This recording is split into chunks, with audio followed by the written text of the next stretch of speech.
반갑습니다. 현대고시학원 김진아입니다. 여러분들 저 많이 기다리셨죠? 저도 오늘이 D-Day가 된 것에 대해서 주체할 수 없는 그런 기쁨의 마음을 가지고 있습니다. 통상적으로 최종 합격하시면은 개인적으로 저를 찾아오시기 마련인데요.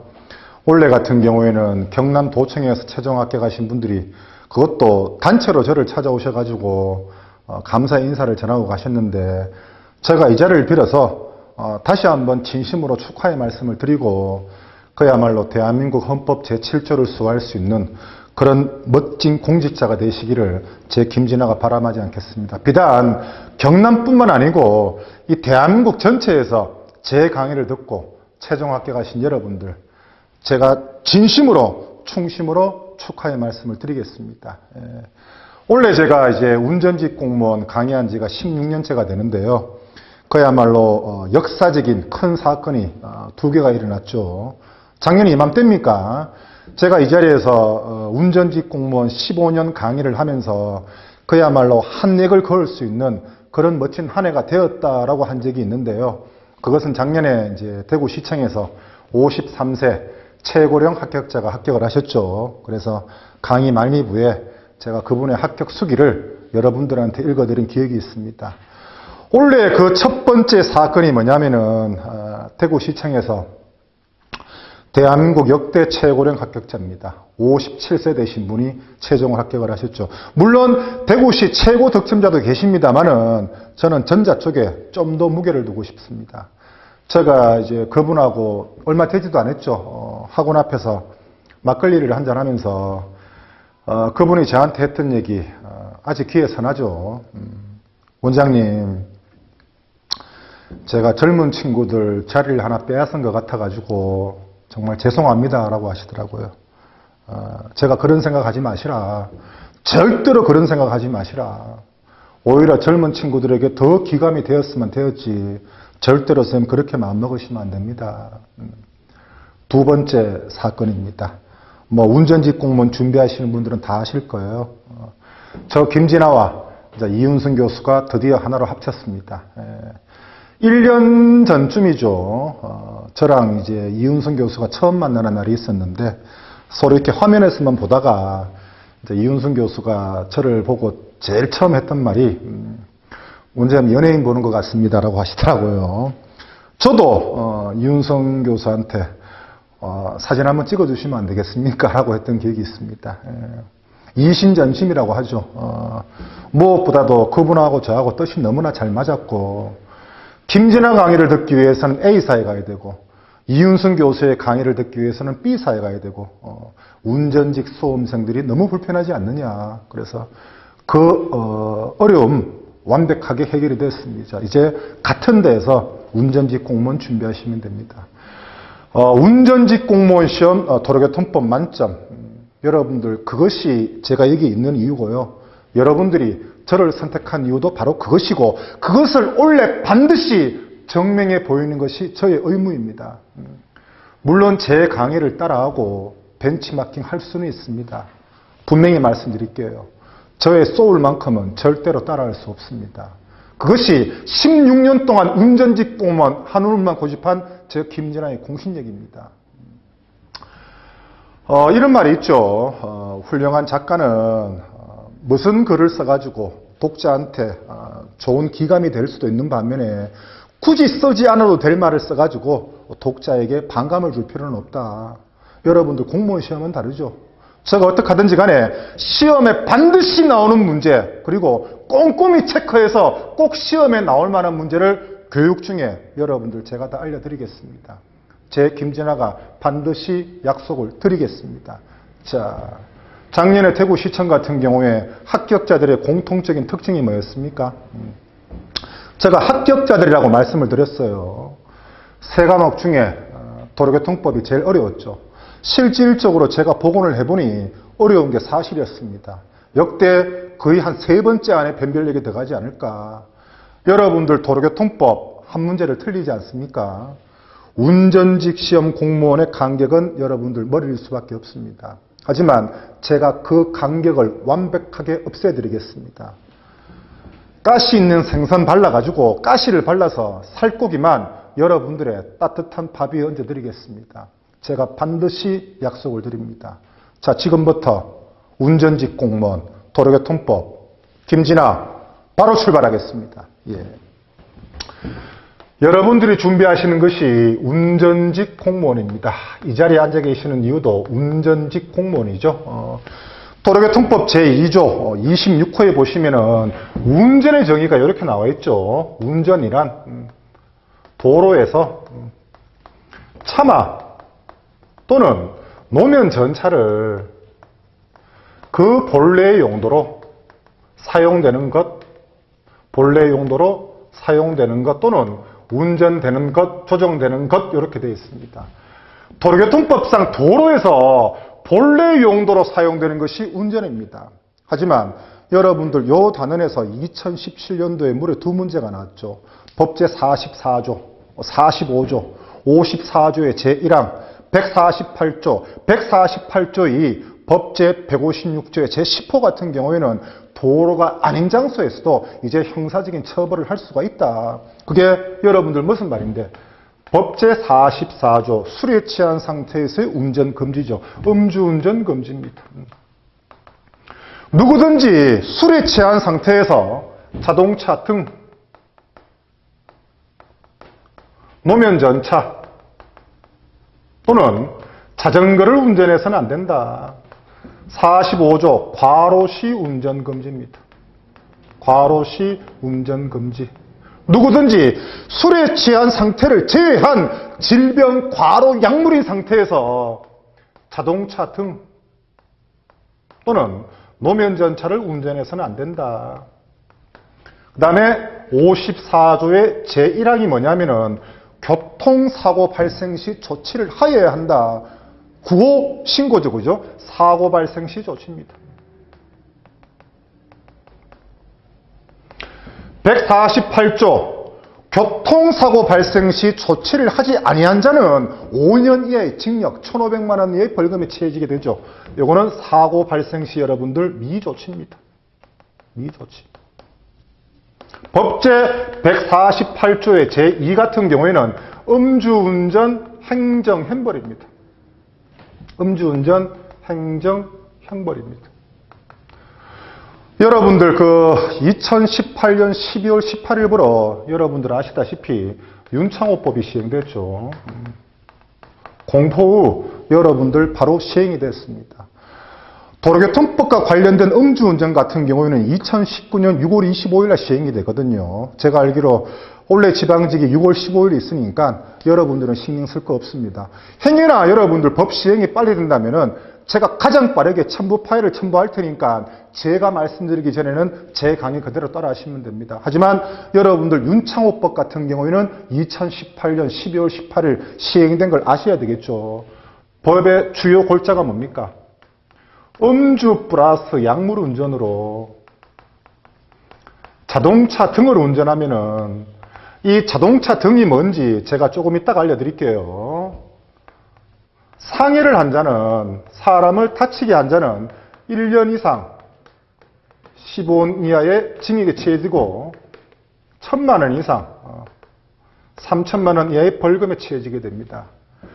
음주나 약물로서 자동차 등을 운전해서 사람이 사망하게 됐다. 그러면은 여러분들 무기징역입니다. 또는 3년 이상의 징역입니다. 이렇게 보시면 됩니다. 그 다음에 156조의 제10호 별표 참기하시고요. 이게 2017년도 시험 문제 나왔죠. 주정차된 차만이 손괴된 것이 분명하고 피해자에게 인적 사항을 제공하지 않았다. 정답이 뭡니까? 20만 원 이하의 벌금, 구류 또는 과료에 처해지죠. 이게 시험 문제 나왔죠. 쉽게 말해서 여러분들 주차 뺑소니입니다. 주차 뺑소니. 자, 다시 말해서 운전이라 하는 것은 도로에서 그 본래의 용도로 이용되는 것, 사용되는 것, 조정되는 것이 운전인데 음주운전이나 과로시 운전, 사고 발생 시 미조치, 주차 뺑소니 같은 경우에는 도로가 아닌 장소에서도 이제 처벌할 수 있다, 없다? 오케이. 굿! 처벌할 수 있습니다. 그래서 여러분들 2017년도에 이게 시험 문제 한 개 나왔고, 그 다음 뭐가 나왔습니까? 도로 외 장소에서도 단속할 수 있는 것이 아닌 것은 정답은 무면허였죠. 맞습니까? 이렇게 보시면 되고, 제가 조금 전에 자동차 등에 대해서 말씀을 드렸는데요. 그 전에 요 내용 기본적으로 너무 중요하니까 일단 여러분들 하나 메모는 해 놓으셔야 되겠네요. 됐습니까? 오케이, 지우겠습니다. 자, 여러분들 우리 교재에 보면은 어떤 단어는 차만은 어쩌고 저쩌고, 어떤 단어는 자동차는 어쩌고 저쩌고, 방금 제가 칠판에 적었죠. 어떤 단어는 자동차 등은 어쩌고 저쩌고. 여러분들 그거 정도는 구분 지어야 되겠네요. 왜?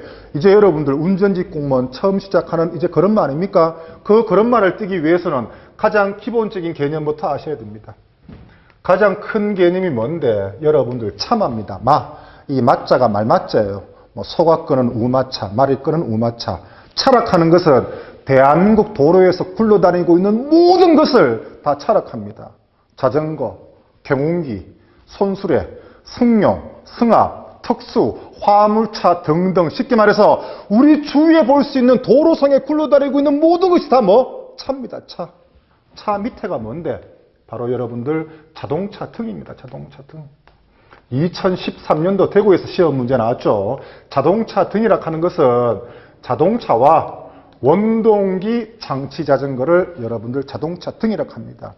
최고 밑에가 뭔데? 여러분들 바로 자동차입니다. 자동차. 이런 기본 개념 정도는 아셔야 되는데 자동차 등이 자동차와 원동기 장치 자전거를 자동차 등이라 했거든요. 요 원동기 장치 자전거 쉽게 말해서 여러분들 뭐 오토바이입니다. 오토바이. 우리 교재 어디를 보더라도 법, 시행령, 시행규칙을 보더라도 여러분들 오토바이라는 단어는 없습니다. 이륜착하는 단어가 있고 그 다음에 원동기 장치 자전거라는 단어가 있죠. 둘 다 포함해서 우리가 뭐라 그럽니까? 오토바이 합니다. 우리가 상식적으로 좀 큰 오토바이는 뭐? 이륜차. 작은 오토바이는 뭐? 원동기 장치 자전거. 그럼 구분을 지어야 되잖아요. 그 구분이 여러분들 바로 125cc입니다. 쉽게 말해서 125cc를 초과하는 것은 뭐? 이륜차. 125cc 이하는 뭐? 원동기 장치 자전거고요. 한 개 더 포함한다면은 50cc 미만의 원동기를 단 차도 원동기 장치 자전거에 포함해야 됩니다. 단 전기를 동력으로 하는 경우에는 전격 출력 0.59kW 이하가 아니고 미만인 차도 원동기 장치 자전거에 포함을 시켜야 됩니다. 자, 제일 아래 개념에 여러분들 제가 뭐라 그랬습니까? 자동차라고 했죠. 자, 자동차를 보기 전에 자동차 관리법 제3조가 2016년 교육청에서 시험 문제 나왔죠. 자동차의 종류가 크게 몇 개 있습니까, 여러분들? 승용 자동차, 승용차가 있고, 그 다음에 승합차가 있고, 그 다음 뭡니까? 화물차, 그 다음에 특수차, 그 다음 뭡니까? 이륜차입니다. 이륜차. 자동차 관리법 3조에 의한 자동차 종류입니다. 그 당시 2016년도에 보기 4 원동기 장치 자전거라고 나왔죠. 원동기 장치 자전거는 자동차 등에 포함된다. 자동차 아니다. 긴급 자동차도 자동차의 종류에 포함된다고 볼 수 없습니다. 이해가십니까? 오케이! 굿! 자, 여러분들 자동차 전용 도로. 말 그대로입니다. 여러분들 뭐만 갈 수 있습니까? 자동차만 갈 수 있는 게 자동차 전용 도로잖아요. 그럼 여러분들 자동차 전용 도로에 오토바이 갈 수 있습니까? 못 가잖아요. 자동차 전용 도로에 오토바이가 갈 수 있다면 자동차 등 전용 도로 돼야 될 거 아닙니까? 맞습니까? 말 그대로 뭐 자동차만 갈 수 있는 것이 뭐다? 자동차 전용 도로죠. 제가 좀 더 진도를 나가볼까요?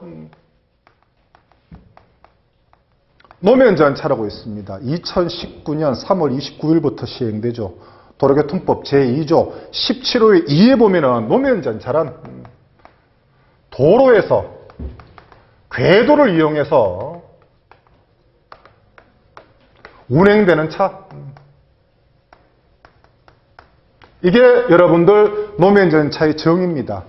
뭐를 이용해서? 궤도를 이용해서. 그러면은 자동차 전용 도로가 있고 노면전차 전용 도로가 있어요.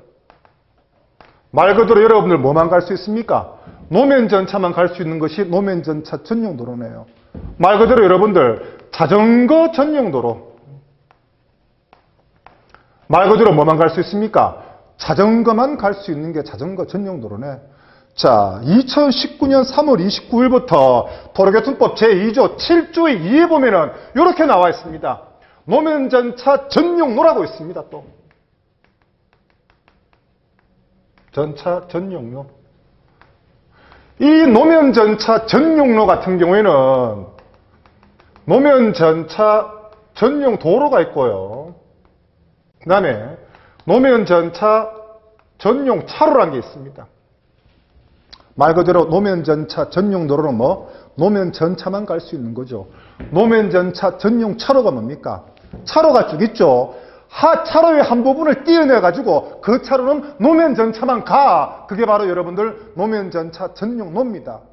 얘기가 나왔으니까 자전거 활성화에 관한 법률, 우리가 줄여가지고 통상적으로 자전거법이라고 하죠. 자전거법 제3조에 보면은 자전거 도로의 구분이라고 되어 있습니다. 도로의 구분. 1, 2, 3, 4에다가 여러분들 별표 1000개할 준비하시고, 제가 별표 1000개라는 단어가 나가잖아요. 16년 동안 어마무시하게 시험 문제 많이 나왔다. 별표 1000개를 제가 쏟을 거예요. 자전거 도로 구분 보면은 첫째, 자전거 전용 도로가 있습니다. 말 그대로 뭐만 갈 수 있다? 자전거만 갈 수 있다. 두 번째 뭐? 자전거, 그 다음에 보행자, 겸용 도로가 있습니다. 말 그대로입니다. 자전거하고 보행자가 같이 가는 도로가 자전거, 보행자, 겸용 도로죠. 그 다음에 자전거 전용 차로가 있습니다. 조금 전에 기억납니까? 노면전차 전용 차로가 뭐라고? 차도의 한 부분을 노면전차만 통행할 수 있는 게 노면전차 전용 차로죠. 자전거 전용 차로는 뭐? 차로의 한 부분을 자전거만 통행할 수 있는 게 뭐? 자전거 전용 차로입니다. 왜 네 번째가 별표 1000개인데 자전거 우선도로라고 있습니다. 자전거 우선도로는 차하고 자전거가 같이 통행할 수 있는 게 뭐? 자전거 우선도로입니다. 자전거법 제3조에서 차하고 자전거하고 유일하게 같이 통행할 수 있는 게 뭐밖에 없다? 네 번째 뭐? 자전거 우선도로입니다. 이 자전거 도로의 구분 같은 경우에는 제가 다음 시간에 첨부 파일로 여러분들 보기 쉽도록 붙여놓을 거예요. 여러분들 꼼꼼히 보시면 됩니다. 됐습니까?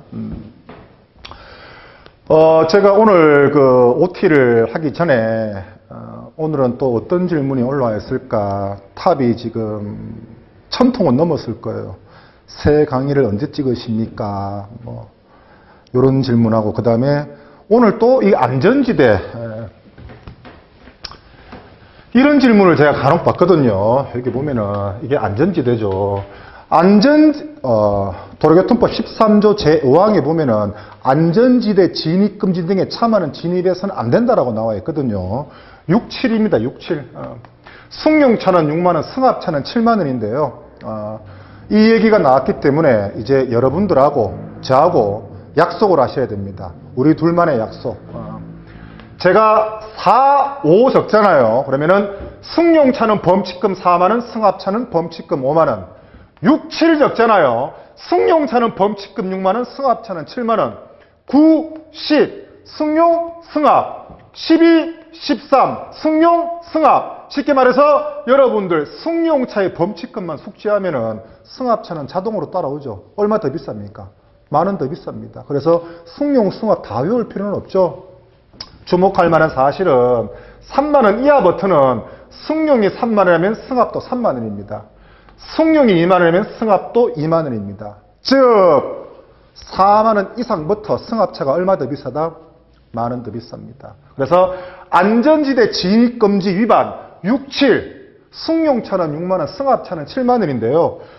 여러분들 이 13조 같은 경우에 너무 중요하기 때문에 2018년 서울에서도 시험 문제 나왔죠. 도로교통법 13조의 1항, 2항, 3항, 5항 요거 다 묶어서 뭐라 그러냐면은 통행구분 위반입니다. 구분 위반입니다. 6.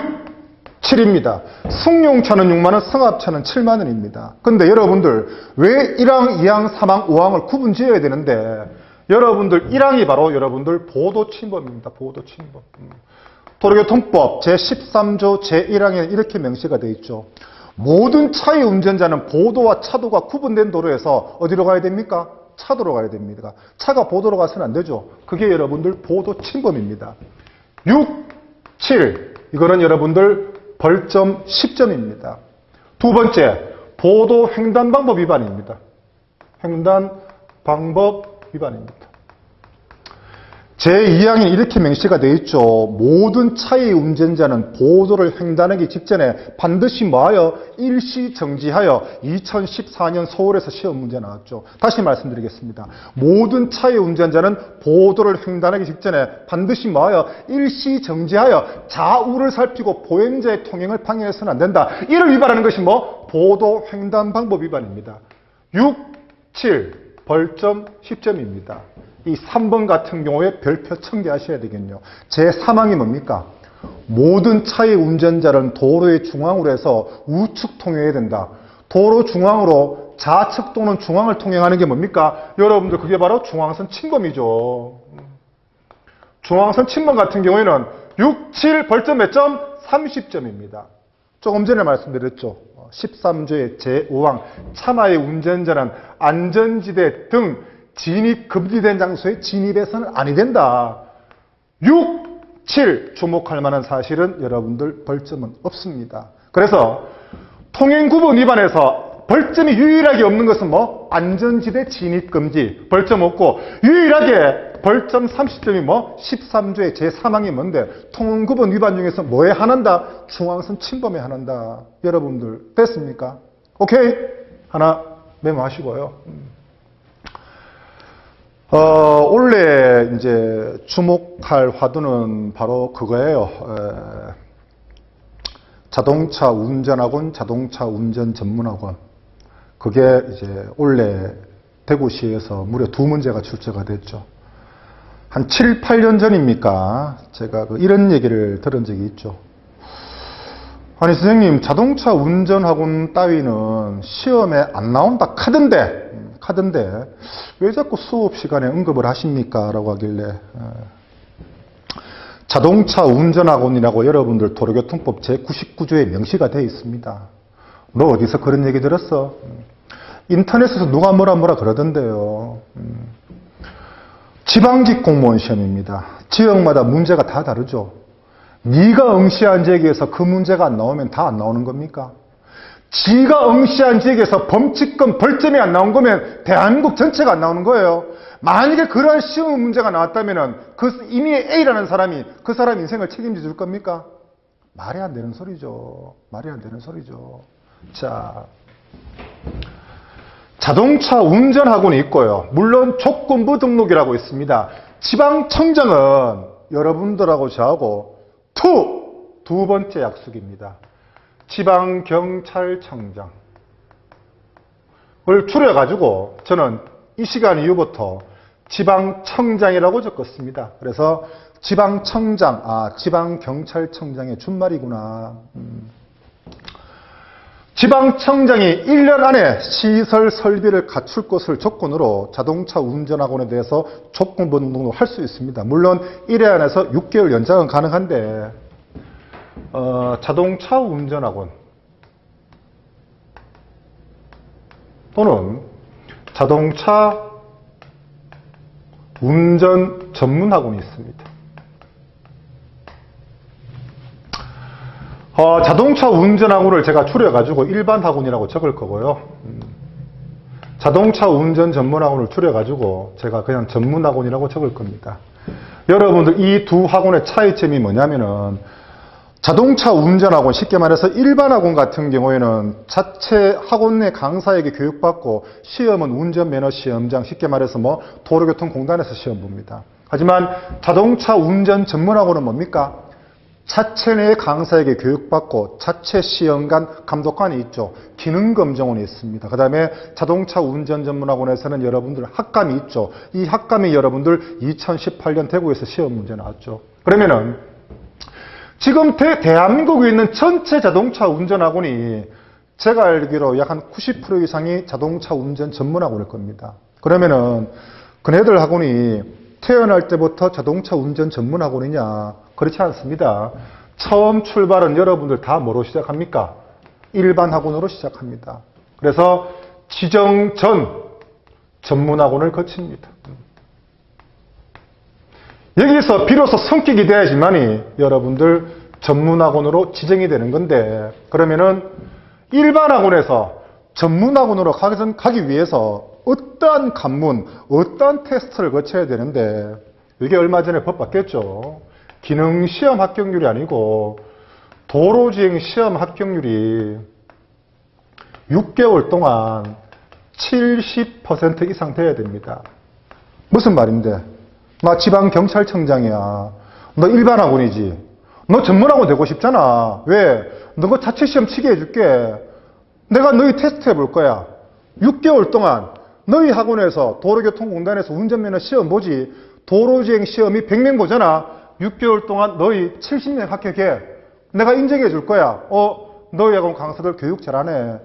기능시험 합격률이 아니고 뭐? 도로주행 시험 합격률이 몇 프로? 70% 이상 돼야 됩니다. 운전 전문학원 지정권자가 누구다? 지방청장입니다. 자, 자동차 운전 전문학원 같은 경우에는 여러분들 세 가지 요건이 들어가거든요. 첫째, 여러분들 인적 요건이 있고요. 그 다음에 물적 요건이 있습니다. 세 번째, 운영적 요건이 있습니다. 우선 여러분들 인적 요건 한번 살펴보고 가셔야 되겠네요. 인적 요건이 뭡니까? 말 그대로 자동차 운전 전문학원에서 강사들 아닙니까? 그죠? 쉽게 말해서 강사의 배치 기준을 한번 봅시다.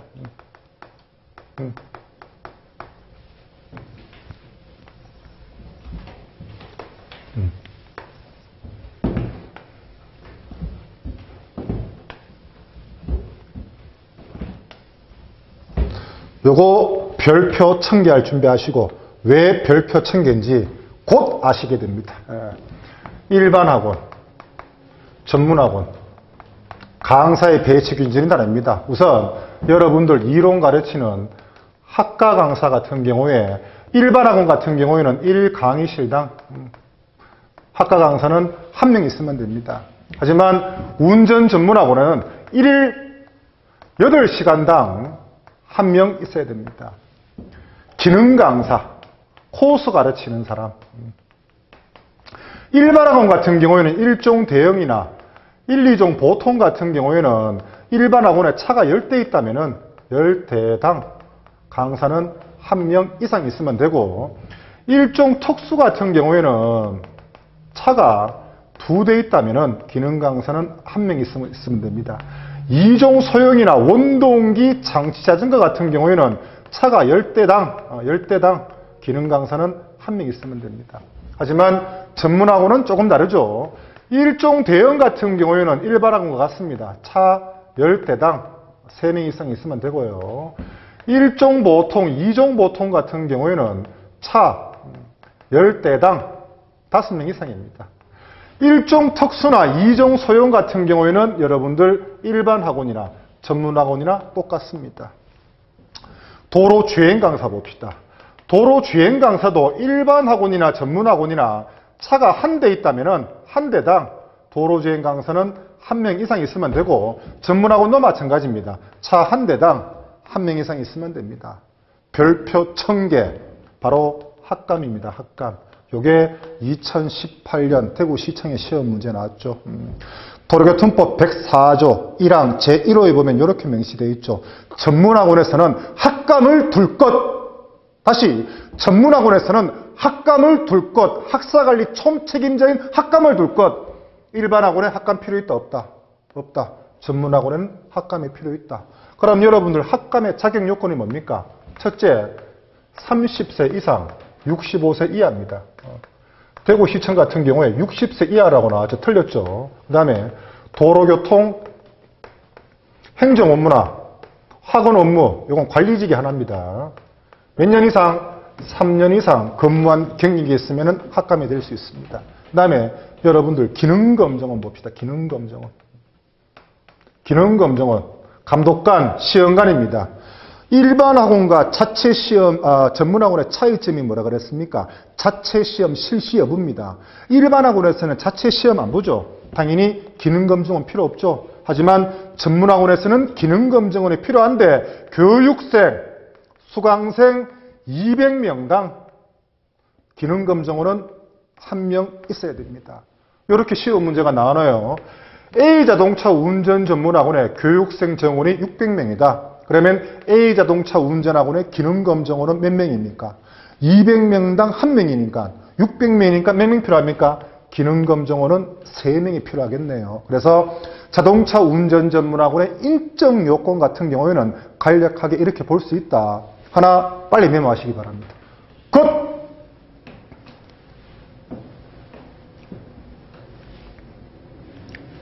됐습니까? 요게 서로 다르고, 그죠? 일종 대응만 다르고, 그죠? 나머지는 기능 강사, 주행 강사까지는 똑같고, 그죠? 일반 학원에서는 학감이나 기능 검정은 필요 없다. 자, 지금까지 보신 게 여러분들 인적 요건에 대해서 간략하게 보셨고, 물적 요건이 뭡니까, 여러분들? 물적 요건. 자동차 운전학원에서 여러분들 교육을 하려고 그러면 부지가 있어야 되지 않습니까? 쉽게 말해서 뭐 땅이 필요하죠. 자, 자동차 운전 전문학원에서 기능 코스 부지 면적이 1종 보통, 2종 보통 같은 경우에는 6,600제곱미터의 땅이 부지가 있어야 됩니다. 굳이 따진다면 약 한 2,000평 정도, 그죠? 자체 시험 보려면은 아니다. 우리 자동차 운전 전문학원은 1종 보통, 2종 보통만 자체 시험 보는 것이 아니고 1종 대형도 자체 시험을 본다. 그러면은 6,600제곱미터의 땅을 놔두고 추가로 여러분들 2,000제곱미터의 땅을 추가로도 확보하셔야 됩니다. 아니다. 우리 자동차학원은 2종 소형 또는 원동기 장치 자전거도 자체 시험을 본다. 당연히 6,600제곱미터의 부지를 놔두고 추가로도 얼마? 1,000제곱미터의 부지를 추가로도 확보하셔야 됩니다. 우리 학원은 일종 특수 면허 중에 소형 견인차 또는 군안차도 자체 시험 본다. 그러면은 이 부지를 놔놓고 추가로 2,330제곱미터를 더 확보하셔야 됩니다. 우리 학원은 일종 특수 면허 중 대형 견인차도 자체 시험 본다. 운전면허 시험 본다. 그러면은 1,610제곱미터의 부지를 여러분들 추가로도 확보를 하셔야 됩니다. 이해가십니까? 오케이. 굿.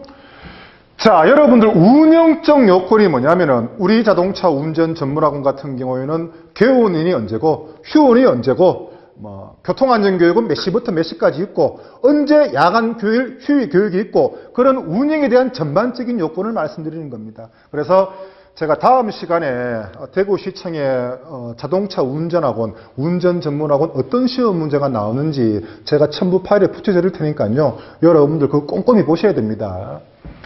자, 원래 첫 번째 화두는 바로 자동차 운전학원, 자동차 운전 전문 학원이었고요. 됐습니까? 오케이. 굿. 두 번째 화두가 바로 여러분들 긴급 자동차입니다. 경남에서 시험 문제가 나왔죠. 작년에 제 강의 들으신 분들은 아실 거예요. 2017년 6월 3일 날 법이 시행돼 가지고 며칠 뒤에 바로 대구시청에서 그 바뀐 법이 시험 문제가 나왔죠. 주정차된 차만이 손괴된 것이 분명하고 피해자에게 인적 사항을 제공하지 않았다. 20만 원의 벌금 구류 과료. 요거 시행이 2017년 6월 3일이거든요. 2018년 4월 25일 날 법이 시행돼 가지고 그해 바로 10월 13일 경남이 10월 13일 맞죠? 경남에서 시험 문제 나왔습니다. 바로 긴급자동차입니다. 도로교통법 제2조 22호에 보면은 긴급자동차에 대한 정의가 나와 있는데요. 긴급자동차라고 하는 것은 소방차, 구급차, 그 다음에 혈액공급차, 그 밖에 대통령령으로 정하는 차입니다. 대통령령으로 정하는 차. 그러니까 그 본래 용도로 긴급한 용도로 사용되는 차가 바로 긴급자동차의 정의입니다. 여러분들 긴급자동차의 종류는 여러분들 공부하기 쉽게 제가 알려드릴게요. 크게 세 가지로 나눠볼 수 있습니다. 대통령령이 정하는 긴급차. 쉽게 말해서 3살 먹은 애들이 보더라도 얘네들은 출신 성분이 너무 좋은 거예요. 진골, 성골입니다. 이런 애들은. 태어날 때부터 긴급차입니다. 그 다음에 사용자의 신청에 의해서 지방경찰청장이 지정한 차. 세 번째는 태어날 때부터 긴급차도 아니고 지방청장이 허락한 차도 아닌 그냥 관례적인 긴급차입니다. 관례적인 긴급차 같은 경우에는 2008년도 대구시청에서 시험 문제 나왔죠. 여러분들 태어날 때부터 긴급차는 여러분들 아실 거예요. 경찰차, 국군차, 제수들 호송하는 호송차. 4번에 별표 1000개 하시고요. 2007년 대구에서 시험 문제 나왔고 지금 긴급자동차 사이렌 울리네요. 때마침 국내 요인 경우에 공무로 사용되는 차입니다.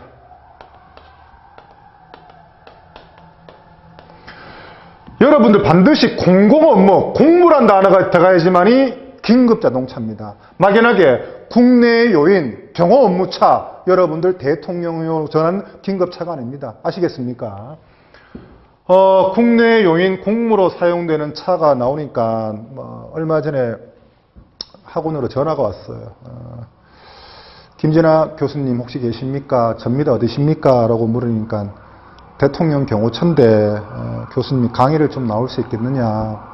왜냐하면 대통령 국내 요인 공무로 사용되는 차도 여러분들 긴급차죠.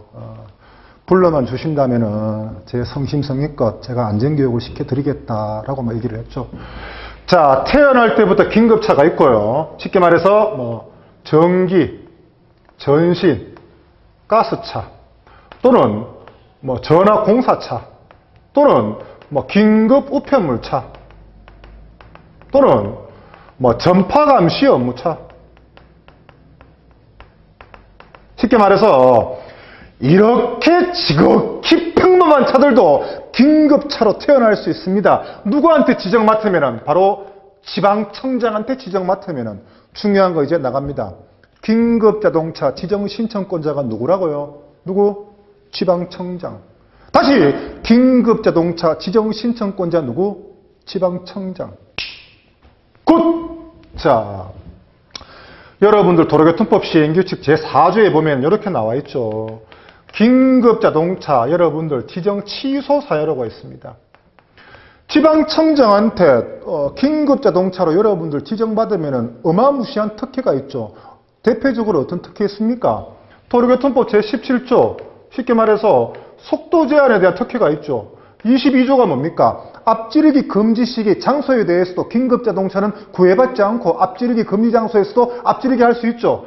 23조가 뭡니까? 끼어들기 금지 위반인데 긴급자동차 같은 경우에는 끼어들기 할 수 있죠. 이런 도로교통법 17조, 22조, 23조의 특혜가 주어지기 때문에 긴급차의 특혜가 어마무시한 거죠. 하지만 지방청장한테 한번 제가 긴급자동차로 지정을 받았으면 죽을 때까지 평생 가느냐? 그렇지 않습니다. 그게 시행규칙 제4조에 보면은 지정 취소 사유가 3가지가 나오는데요.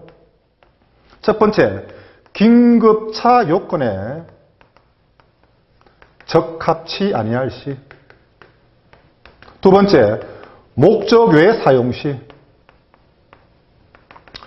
긴급자동차는 긴급 용무일 소정의 경광등과 사이렌을 켜야 되는데 점심시간에 빨리 밥 먹기 위해서 경광등 사이렌 켰다. 목적의 사용이죠. 그 다음 뭡니까?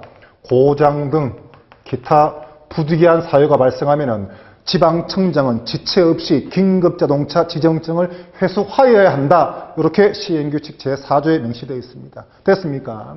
자, 이 세 번째 같은 경우에는 쉽게 말해서 태어날 때부터 긴급차도 아니고 지방청장이 허락한 차도 아닌데 우리 국민이 관례적으로 통상적으로 긴급차로 인정해 줍니다. 첫째 부상자 운반 중인 차입니다. 부상자 운반차. 운반 중인 차. 제가 매번 드는 예로 택시에 너무나 위급한 임산부가 탔습니다. 그러면은 택시 같은 경우에는 긴급한 용무임을 알려야 되겠죠. 비상등이나 전면등을 켜서 긴급차를 알려줘야 되겠죠. 그럼 우리 일반 국민은 뭡니까? 긴급차로 인정을 해줍니다. 그 다음에 국군차 또는 경찰차에 의해서 유도되고 있는 차, 유도되는 차, 또는 뭐 혈액 운송 자동차, 역시 관례적인 긴급차죠. 아시겠습니까? 그래서 여러분들 긴급 자동차의 종류는 크게 세 가지로 볼 수 있다. 제가 조금 전에 긴급차 요건에 적합치 아니할 시 그랬지 않습니까? 뭐라고 그랬습니까? 긴급 자동차는 소정의 경광등과 사이렌을 켜야 된다고 말씀드렸죠. 자, 이 사이렌 크기는 2017년 11일 날 법 바뀌었죠. 전방 여러분들 이제 30m 거리가 아니고 몇 메타? 전방 20m 거리에서 몇 데시벨? 90에서 120데시벨에 여러분들 소리 들을 수 있어야 됩니다. 아시겠죠? 경광등 같은 경우에는 소방차, 경찰차, 요 같은 경우에는 적색 또는 청색입니다. 여러분들이 구급 운전직 공무원이 되면 노면 청소차를 운전할 수도 있겠고 지방청장이 허락한 차가 있죠. 이런 등광색은 거의 여러분들 황색입니다. 그 다음에 구급차, 혈액 공급 차량은 등광등 색깔이 뭡니까? 여러분들 녹색이죠. 이 정도도 상식적으로 아셔야 되겠죠. 그 다음에 긴급자동차 같은 경우에는 긴급자동차 안전교육을 받으셔야 되는데요. 이게 2018년 경남에서 시험 문제 나왔죠. 나중에 교통안전교육 하면서 제가 한 번 더 세세하게 알려드릴 겁니다만은 신규교육 같은 경우에는 3시간의 긴급차 안전교육을 받아야 되고 여러분들 재교육 같은 경우에는 안전교육 몇 시간? 2시간입니다. 이렇게 보시면 안 돼요. 처음 교육할 때는 많이 받자. 재교육할 때는 몇 시간? 2시간. 이렇게 보시면 됩니다. 긴급자동차 안전교육을 받지 않았다. 여러분들 시행령 별표 6에 보면 과태료가 나와 있죠. 긴급자동차의 안전교육을 받지 아니한 자는 과태료가 여러분들 8만 원 부과됩니다. 아시겠죠? 자, 이제 여러분들 긴급자동차 같은 경우에도 다음 시간에 제가 첨부 파일을 올려놓을 겁니다. 어떤 시험 문제 긴급자동차가 나오더라도 여러분들 그 첨부 파일은 벗어날 수가 없을 거예요. 꼼꼼히 한번 보시고 운전직 공무원 이제 여러분들 다음 시간부터 저랑 이제 다소 긴 소풍을 떠날 거예요. 우리 소풍 가기 전날 어떤 생각 듭니까? 내일 날씨가 흐리면 어떡하지? 내일 비가 오면 어떡하지? 여러분들 김진아와 운전직 공무원 도로교통법 하고 있습니다. 절대로 비 올 일 없고 날씨 흐릴 일 없습니다. 이 강의가 끝날 때쯤이 되면은 김진아와 소풍 잘 갔다 왔다. 제가 반드시 그런 생각 들게끔 해드리겠습니다. 조금 쉬었다가 본격적으로 도로교통법 실시할 수 있도록 하겠습니다. 지금까지 교육받으신다고 고생 많았습니다. 고맙습니다.